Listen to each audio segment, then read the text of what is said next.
Hello and welcome to the Valley Preview. I'm your host, Alistair Dwyer. Well, it's family day at the Valley this Saturday with our annual Junior Jocks Christmas party. Entry is free for all children under 17 and there are lots of activities for them to enjoy, including face painting, pony rides, an animal farm and of course a visit from Santa. The kids can also enjoy roving music from the Mistletones jockey, so plenty of activities for your kids. Let's get the all-important track update with the Valley's track manager, Marty Synan. Thank you, Alistair. Back to Saturday racing this week at the Valley. The rail will be in the true position again for the second week in a row.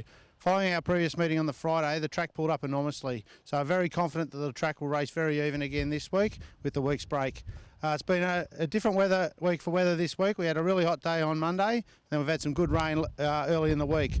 At the moment, I think the track will be a good 4 and hopefully get upgraded to a good 3 by race time. The racing pattern for this week, I think, will be where we've got a little bit of wear and tear on that inside 4 or 5 metres where the horses shouldn't be disadvantaged by staying on the rail. Once again, I think the track will lead early and then later on in the day will favour sweepers as the day progresses. Thanks for that, Marty. Well, the boys have found a new home this week in the Lazy Yak Watering Hole, one of our new bars under the grandstand on the way out to the main lawn.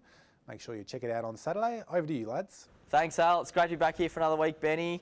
Racing this Saturday, not the general Friday like we're accustomed to. We'll start off with our tips from last week. Again, no good from my end. However, I'm on the board. You are on the board, and if anyone says we don't take our tips seriously, I think there's a bit of footage going around of when yours ran into the straight last week. I've been stitched up here. I think Go Down got backed into about $1.60. I may have had a share in the second last winner who paid a more favourable $18. We forgot to tip that one to punters, didn't we, Benny? Anyway, we'll move on to this Saturday. We'll look at race 8, the feature race for the day. The one that I really like, Sir Bible. Obviously, it's got the quickest time for the 9:55 challenge, stepping up to 1,000 metres. It's going to look hard to beat. Sir Bible nicely clear though. He's going strongly to the wire and Sir Bible fresh up wins again by 2 lengths. Yeah, it's going to be very quick. It loves Moonee Valley. So too does Run Sardi. It's won a couple of races here as well for Brian Maher.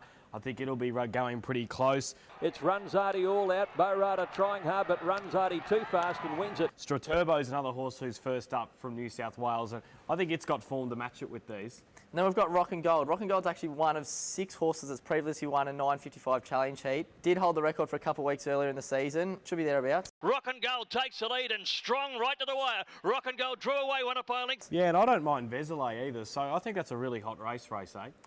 Then we'll look at race 2, the 2-year-olds. Punters will probably be wondering if we know anything. There hasn't been much said about these horses, but a couple did come down Tuesday. Yeah, we got up early and had a look at a couple of these Tuesday, didn't we? And Black Wolf Run was one of them. It's out of a stakes winner, but the dam did win as a 2-year-old. It comes from the Michael Moroney stable. Worked pretty sharply here on Tuesday morning. It could be pretty forward for Saturday. And then we've got No Reward from the Sam Pritchard Gordon stable. That was down here.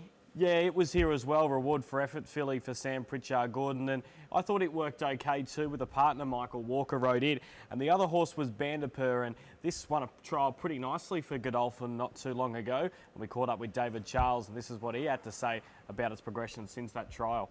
Yeah, look, he's progressed really well since the trial, and John's very happy with his progress so far. So we thought it was a good opportunity to come to the Valley today and give him a look around in preparation for Saturday. Take well to the track? Yeah, he looked really good. His work was nice and solid. He looked to cope quite well with the tight turning tracks. I think if you go off his trial form and he looks like he's precocious enough to take part on Saturday. You better look forward to this Saturday's tips, Benny. I'm hoping if you've got an $18 shot running around this week, you happen to tell the punters and don't tip everyone to a $1.60 shot. No, I'm not quite Lloyd Williams. I'm out of horses. I've got nothing here on Saturday.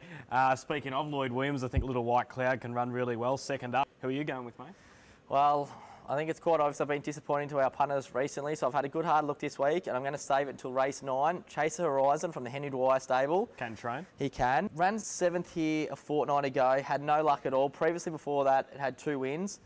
I reckon the punters are going to leave with pocket full of money after the last. Geez, the get-out stakes. Rightio, guys. Best of luck. Thanks for that, boys. Good punting. For more information on Saturday's meeting and all upcoming meetings at the Valley, including the special New Year's Eve Twilight, one for the diaries, please visit thevalley.com.au or simply call 1300 The Valley.